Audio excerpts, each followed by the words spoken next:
کہ حلال جانور کون سے ہیں اور حرام جانور کون سے ہیں۔ علاوہ بری احادیث اہل بیت میں، احادیث نبویہ میں پرندوں کے بارے میں، انڈوں کے بارے میں کچھ علامات بیان کیے گئے ہیں کہ ان علامات کو دیکھو تو پتہ چل جائے گا کہ حلال ہے یا حرام ہے۔ مثال کے طور پر پرندہ جب پرواز کرتا ہے تو آیا وہ دیکھا جائے گا کہ وہ پرندہ جس کا نام احادیث میں نہیں مل سکا وہ اڑتے وقت پر مار کے اڑتا ہے یا سب بستہ پر پھیلا کر اڑتا ہے۔ اگر پر مار کے اڑتا ہے اس کو حلال سمجھا جائے گا، اور اگر پر جما کر اڑتا ہے جیل کی طرح تو اس کو حرام سمجھا جائے گا۔ علاوہ بری حلال پرندے کی احادیث میں 3 علامتیں بیان کی گئی ہیں۔ پہلی علامت یہ ہے کہ اس کی چھٹی کو دیکھا جائے کہ وہ گلے کے پاس چھٹی ہے کہ نہیں جس میں دانے جمع ہوتے ہیں۔ پھر دوسرے نمبر پہ دیکھا جائے، پہلے تو یہ ہے ہاں پوٹا ہے کہ نہیں، پوٹا وہ ہے جس میں دانے جمع ہوتے ہیں۔ اس کے بعد دیکھی جائے اس کے پیچھے چھٹی ہے کہ نہیں جہاں وہ دانے تحلیل ہوتے ہیں۔ پھر اس کے پاؤں پہ دیکھا جائے کانسا، ایک کانٹا ہے جس طرح کے مرغوں اور مرغیوں کے پاؤں میں ہوتا ہے۔ اگر وہ کانٹا ہے تو اس کا مطلب یہ ہے کہ وہ حلال جانور ہے، اور اگر کانٹا نہیں تو اس کا مطلب یہ ہوگا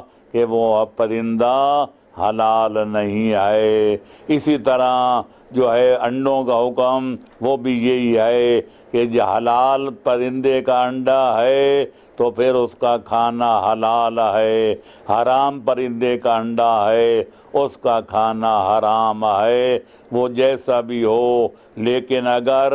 کوئی انڈا مشتبہ ہو جائے، یہ نہ پتہ چل سکے کہ حلال پرندے کا انڈا ہے یا حرام کا، تو اس کی 2 علامتیں احادیث میں بیان کی گئی ہیں۔ پہلے یہ دیکھا جائے اس کے جلد جو ہے وہ سخت ہے یا نرم ہے۔ اگر سخت ہے تو اس کا مطلب یہ ہوا کہ وہ حلال ہے، اور اگر وہ نرم ہے، نازک ہے، اس کا مطلب یہ ہے کہ وہ حرام ہے۔ اور دوسرا یہ ہے، دوسری علامت کہ اس کے دونوں جانب کو دیکھا جائے، اگر دونوں جانب برابر ہیں، کوئی بڑی چھوٹی نہیں، تو وہ انڈا حرام سمجھا جائے گا، اور اگر ایک جانب بزرگ ہے دوسری جانب خرد ہے، ایک طرف جو ہے وہ بڑا ہے دوسری طرف سے چھوٹا ہے،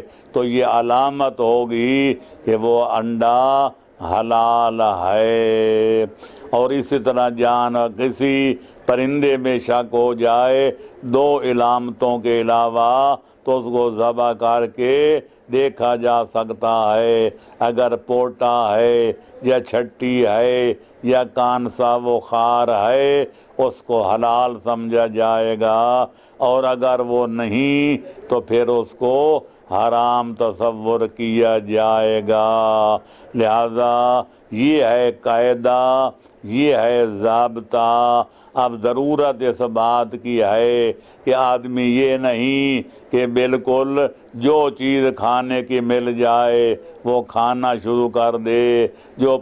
پینے کی مل جائے اس کو پینا شروع کر دے، بلکہ واجبات میں داخل ہے کہ کھانے سے پہلے آدمی یقین پیدا کرے کہ جو کچھ کھا رہا ہے وہ حلال ہے، اور جو کچھ پی رہا ہے وہ حلال اور جائز ہے۔ ہاں البتہ حرام مشروب اور حرام معقول، جس کا کھانا حرام ہے، جس کا پینا حرام ہے، شریعت مقدسہ نے ایک قانون بنایا کہ ما من شیء حرمہ اللہ الا وقد احلہ عند ضرورہ، ہر وہ چیز جو شریعت نے حرام قرار دی ہے، اگر ضرورت پڑ جائے، اگر سر سے پانی اونچا ہو جائے، جان بچانا پڑ جائے، تو پھر حرام بھی استعمال کرنا بقدر ضرورت حلال ہو جاتا ہے۔ لہذا یہی وجہ ہے کہ خالق کائنات فرماتا ہے فَمَنِ اضْطُرَّ غَيْرَ بَاغٍ وَلَا عَادٍ فَلَا إِثْمَ عَلَيْهِ، سور کا گوشت کھانا یقیناً فعل حرام ہے، اور حرمت بھی اس کی مغلظہ ہے، بڑی شدید ہے، لیکن اگر کوئی آدمی مضطر ہو جائے، بھوک کی شدت سے وہ دم بلب جائے، لب جان ہو جائے،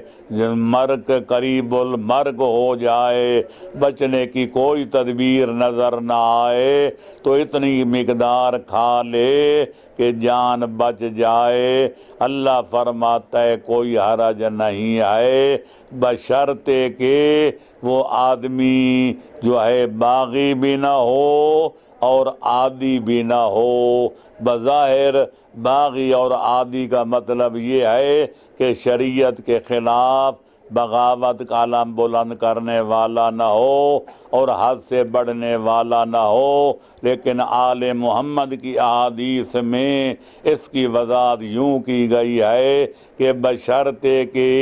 یہ آدمی جو مضطر ہوا ہے اس کے لیے سور کا گوشت حلال ہے، بشرطے کہ امام برحق کے خلاف بغاوت کرتے ہوئے گھر سے نہ نکلا ہو اور عادی نہ ہو، یعنی چوری کے نیت سے اور ڈاکہ زنی کی نیت سے کہ گھر سے نہ نکلا ہو، ورنہ اگر امام کے خلاف عالم بغاوت نکلا ہے یا چوری اور ڈاکے کی نیت سے گھر سے نکلا ہے اور حالت سفر میں اس کی حالت یہ ہو جائے، مضطر ہو جائے، تو پھر اس کے لیے مر جانا جائز ہے، لیکن سور کا گوشت کھانا حلال نہ ہوگا۔ تو بہرحال اسی طرح ایک آدمی شدت پیاس سے دم توڑ رہا ہو اور اس کے پاس کوئی مشروب حلال موجود نہ ہو جس کو پی کر جان بچا سکے، تو لہذا اگر اس کے پاس شراب ہے یا کوئی بھانگا چرس ہے تو اتنی مقدار پی سکتا ہے کہ اس کی جان تلف ہونے سے بچ جائے، اس سے زیادہ مقدار حلال نہیں ہے۔ تو گویا شریعت محمدیہ کا یہ عقلائی قاعدہ ہے، یہ معقول قانون ہے کہ ما من شیء حرمہ اللہ الا وقد احلہ عند ضرورہ، جو چیزیں شریعت میں حرام ہیں اگر ضرورت پڑ جائے، آدمی مضطر ہو جائے، پریشان ہو جائے، تو حرام بھی وقتی طور پر حلال ہو جاتا ہے۔ تو گویا مطلب یہ ہوا کہ شریعت کا نظام مہم اور اہم پر چلتا ہے کہ جب بھی مہم اور اہم میں تصادم ہو جائے، تقابل ہو جائے، تو مہم کو اہم پر قربان کر دینا چاہیے۔ مثال کے طور پر نامحرم عورت کو شہوت کی نظر سے ہاتھ لگانا ناجائز ہے، لیکن اگر ڈاکٹر کے پاس علاج کرانے کے لیے جائے یا کوئی عورت آگ میں جل رہی ہو یا کوئی پانی میں ڈوب رہی ہو تو کوئی مقدس قسم کا آدمی اس کو ڈوبتے اور جلتے دیکھے اور کہے میں نے تو اس کو ہاتھ نہیں لگانا، مرتی ہے تو مر جائے، یہ حماقت ہے۔ عام حالات میں نامحرم عورت کو چھونا ناجائز تھا، لیکن جب اس کی جان بچانے کا وقت آئے تو ڈاکٹر کے لیے بھی ہاتھ لگانا جائز ہے، ڈوبتی ہوئی عورت کو نکالنا بھی واجب ہے، اور جلتی ہوئی عورت کو بھی آگ سے باہر نکال کر اس کی جان بچانا فرض ہے۔ سور کا گوشت حرام ہے، لیکن اگر جان بچانا چونکہ اس سے زیادہ اہم ہے، سور کا گوشت حرام ہے، یہ مہم ہے، تو اہم کی خاطر، جان بچانے کی خاطر مہم کو قربان کر دیا جائے گا، اس کا کھانا حلال ہو جائے گا۔ شراب کا پینا مہم ہے، یہ حرام ہے، لیکن جان کا بچانا اہم ہے، تو لہذا اگر جان بچانا شراب پینے پہ موقوف ہو جائے تو اتنی مقدار کا پینا جائز ہو جائے گا کہ جتنا مقدار پینے سے جان بچ جائے۔ اسی طرح جھوٹ بولنا شریعت میں حرام ہے، یہ بہت بڑا مہم مسئلہ ہے۔ اللہ جھوٹوں پہ لعنت بھیجتا ہے، وَلَعْنَةُ اللَّهِ عَلَى الْكَاذِبِينَ، لیکن بعض اوقات اگر جھوٹ پر کسی آدمی کی جان بچانا موقوف ہو جائے تو پھر جھوٹ بولنا صرف جائز ہی نہیں ہوتا بلکہ واجب بھی ہو جاتا ہے۔ چنانچہ سنی شیعہ علماء نے لکھا ہے، اگر کوئی مظلوم کسی بندے کی آ کر لے پناہ اور اس کے بعد ظالم ننگی تلوار لیے ہوئے، بندوق تانے ہوئے آ جائے اور آ کر صاحب خانہ سے سوال کرے کہ آیا اس قسم کا کوئی آدمی یہاں پناہ گزین تو نہیں ہے، یہاں موجود تو نہیں ہے، تو ظاہر ہے اگر یہ سچ بولتا ہے اس بندے کی جان تلف ہو جائے گی، تو علماء کہتے ہیں یہاں جھوٹ بولنا واجب ہے تاکہ اس مظلوم کی جان بچ جائے، لہذا یہ واجباً کہے گا کہ اس قسم کا کوئی بندہ میرے پاس موجود نہیں ہے، جبکہ وہ ہے، لہذا اس مقام پر جھوٹ بولنا صرف جائز ہی نہیں بلکہ واجب بھی ہے۔ اس کی اور مثال لے لیں، آپ دیکھتے ہیں کہ ایک بندہ شدت دشمن کے خوف و ہراس سے، اگر آپ نے ایک آدمی سے سنا کہ وہ کسی مسلمان کا گلہ کر رہا تھا، اسے گالیاں دے رہا تھا، اور اگر وہ آدمی آپ سے رابطہ کرے اور پوچھے کہ آیا تم جو گواہی دیتے ہو کہ فلاں آدمی نے مجھے گالیاں دی ہیں یا مجھے برا بھلا کہا ہے، اگر یہ سچ بولے تو اس کی جان خطرے میں پڑ جائے گی، اور اگر جھوٹ بولے تو اس کی جان بچ جائے گی۔ تو شیخ سعدی نے کہا تھا، دروغ فتنہ راستی فتنہ انگیز، دروغ مصلحت آمیز، بے از راستی فتنہ انگیز۔ وہ جھوٹ جس سے حالات سنور جائیں وہ بہتر ہے اس سچ بولنے سے جس کی وجہ سے فتنہ و فساد کی آگ بھڑک اٹھے اور لوگوں کی جان اور مال کی تلفی کا باعث بن جائے۔ تو گویا نظام شریعت اس معقول نظریے پر قائم ہے کہ جب بھی مہم اور اہم میں تصادم ہو جائے، تنازع ہو جائے، کوئی درمیان میں ٹکراؤ اور تصادم ہو جائے، تو مہم کو اہم پر قربان کر دینا چاہیے۔ یہی عقل سلیم کا فیصلہ ہے، یہی شرع قویم کا فیصلہ ہے، اور یہی دین مبین کا فیصلہ ہے، اور یہی رب کریم کا فیصلہ ہے، اور یہی رسول رحیم کا فیصلہ ہے، اور یہی امام مبین کا فیصلہ ہے۔ جو خدا کہتا ہے وہی مصطفیٰ کہتے ہیں، وما ینطق عن الہویٰ ان هو الا وحی یوحیٰ۔ خالق اکبر نے پیغمبر اکرم کو یہ سند عطا کی ہے کہ میرا حبیب عصمت کبریٰ کے اس بلند درجے پہ فائز ہے کہ جب تک پہلے میری وحی کا مطالعہ نہیں کرتا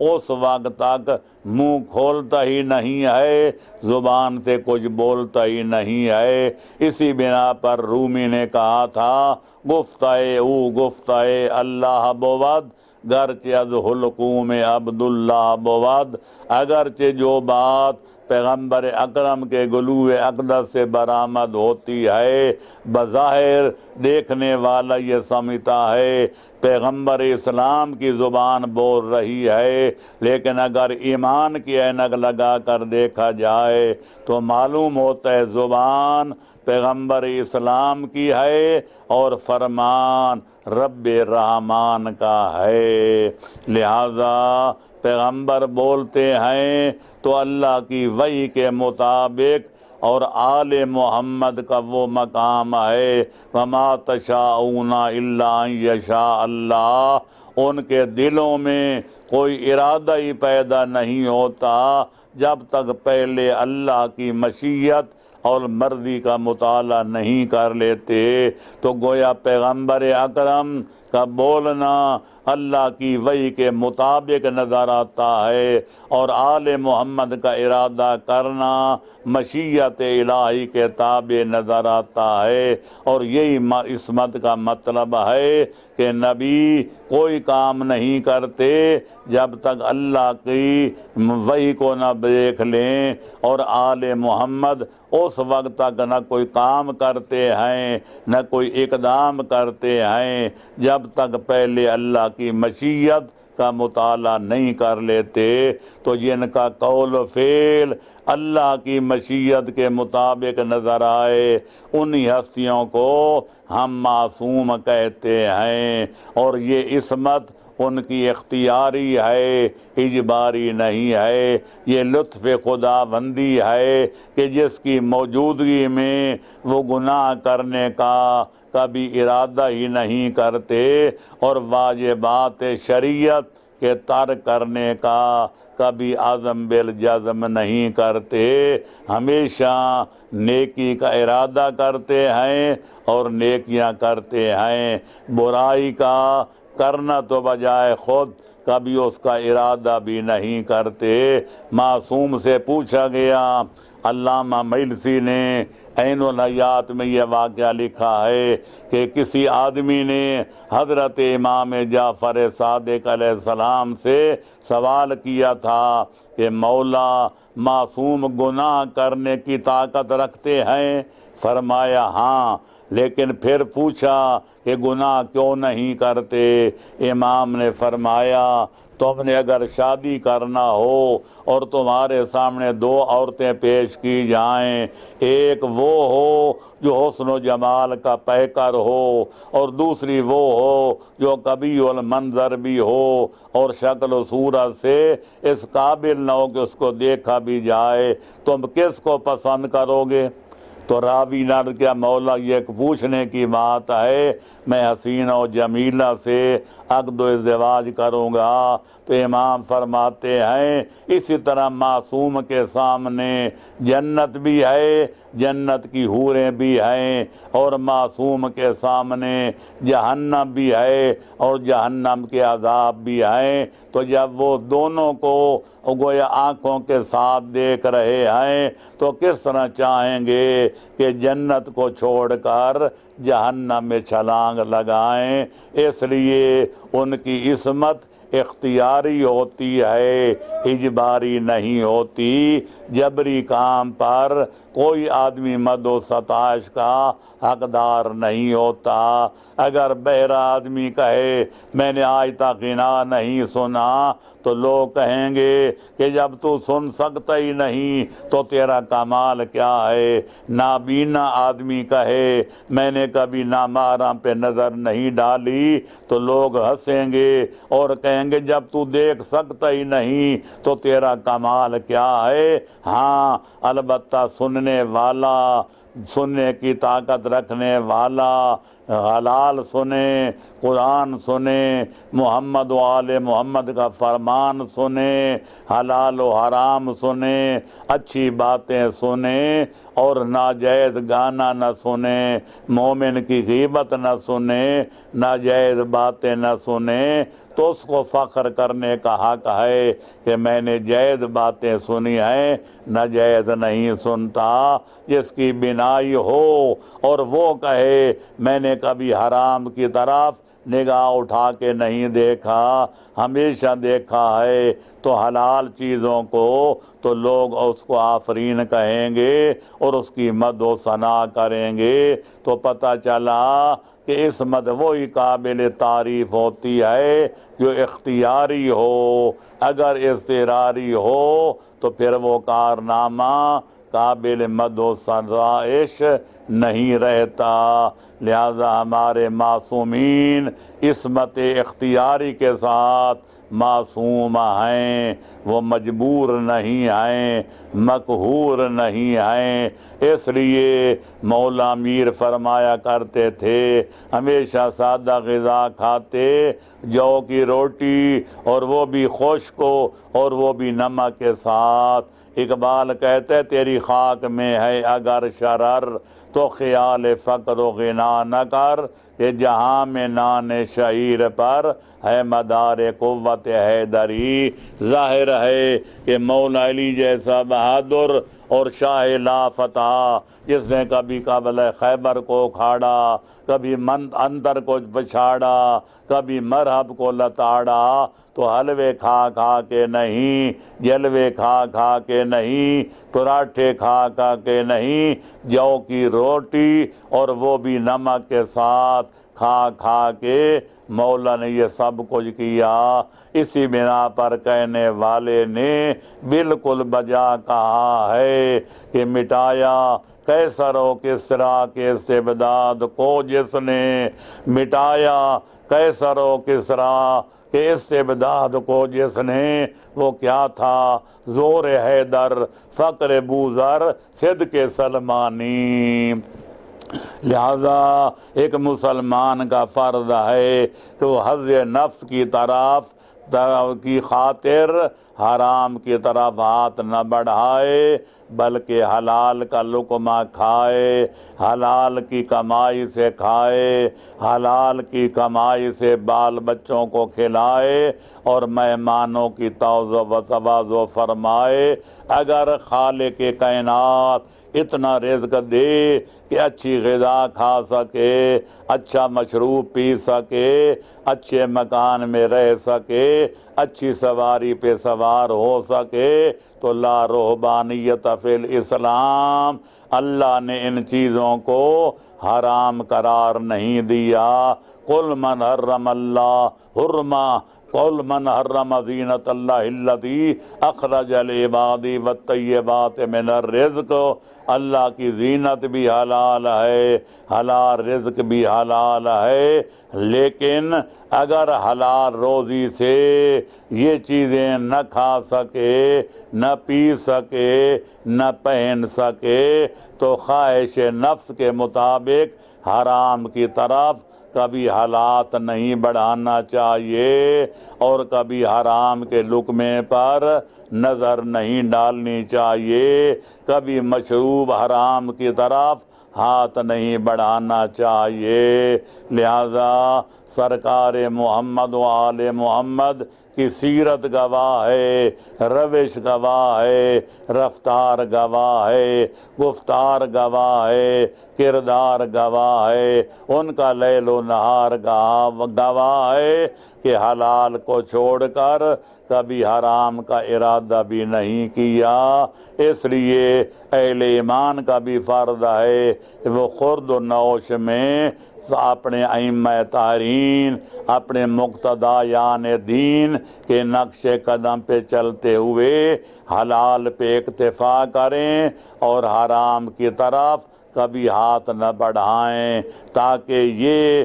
کہہ سکیں ہمارے اماموں جیسا امام کوئی نہیں، اور معصومین بھی فرما سکیں ہمارے غلاموں جیسا شریف غلام کوئی نہیں۔ وآخر دعوانا